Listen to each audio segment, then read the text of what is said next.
ตัวนี้ใหญ่แน่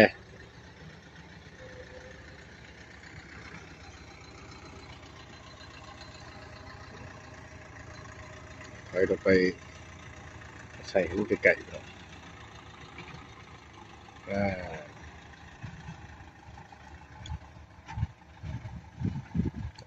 หมอผู้เดียวเที่ยวขึ้นเที่ยวลงเฮ็ดหลายอย่างว่านี่ก็ได้และตามมันเนาะไปการลงทุนคนนั้นก็ไล่เงิน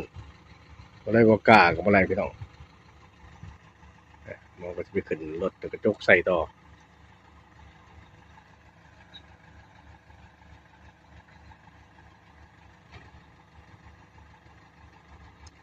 ทีมงานของ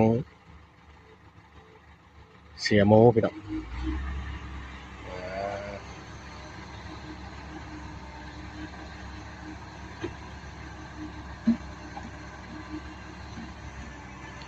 รถหนึ่งกับประมาณ400,000 กีบพี่น้อง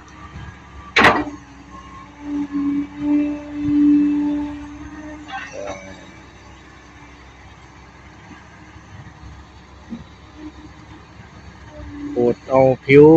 หนามันซาวเป็นไฮใหญ่มันจังได้เขาหลาย